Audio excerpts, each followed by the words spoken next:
वळूयात पुढे. श्रावणी सोमवारानिमित्त महादेवाचा गजर करण्यात येतोय. त्र्यंबकेश्वरसह वेरूळच्या घृष्णेश्वर मंदिरामध्ये मोठी गर्दी पाहायला मिळते. भीमाशंकर परळी वैद्यनाथच्या मंदिरातही दर्शनासाठी रांगा लागल्या. मंदिराच्या गाभाऱ्यात आकर्षक फुलांची सजावट केली गेली आहे. हर हर महादेवचा गजर ऐकायला मिळतोय. दर्शनासाठी रात्रीपासूनच भाविकांनी अलोट गर्दी केली. तर दर्शन रांगेत भाविक रात्रीपासून उभे. संततधार पावसानंतरही भाविकांचा उत्साह कायम आहे. भाविकांच्या गर्दीच्या पार्श्वभूमीवर मंदिर परिसरात पोलिसांचाही कडेकोट बंदोबस्त पाहायला मिळतोय. नाशिक, त्र्यंबकेश्वर, संभाजीनगर मधील घृष्णेश्वर मंदिर, पुण्यातील भीमाशंकर मंदिर, हिंगोलीतील औंधा नागनाथ मंदिर, परळीतील वैद्यनाथ मंदिरातील ही दृश्य.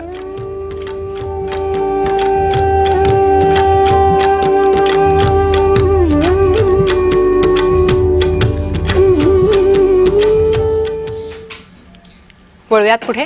पहिल्या श्रावणी सोमवार आणि नागपंचमीच्या दुर्मिळ योगामुळे ठाण्याचे ग्रामदैवत कौपिनेश्वर मंदिरात भाविकांची प्रचंड गर्दी उसळली आहे. महादेवाच्या दर्शनासाठी पहाटे 5 वाजेपासूनच भाविकांच्या रांगा लागल्या. संपूर्ण मंदिर परिसर हर हर महादेवच्या जयघोषानं दुमदुमून गेलाय. श्रावणी सोमवारानिमित्त मंदिराला आकर्षक फुलांची सजावट करण्यात आली. सुरक्षेची चोख व्यवस्था करण्यात आली. मंदिर प्रशासनाचे ट्रस्टी रवींद्र उलेकर गुरुजी यांच्या सोबत संवाद साधलाय आमचे प्रतिनिधी कुणाल भोईटे यांनी.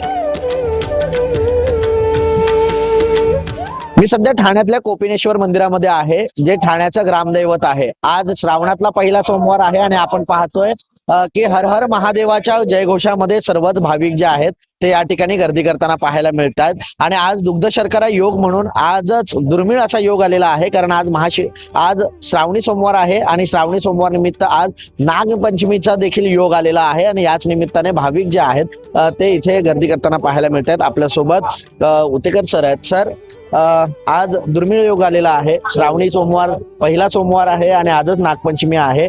भक्तांचा कसा उत्साह आहे, या ठिकाणी मोठ्या प्रमाणात गर्दी आहे. मंदिर न्यासाकडून काय नेमकी बंदोबस्त करण्यात आलेला आहे? आज पहिल्या सोमवारी फुलांची वाडी आहे, तसेच वेगवेगळ्या प्रकारच्या वाड्या आपण भरतो. फळांची होते, चक्क्याची होते, बर्फाची होते, तसेच भस्माची होते.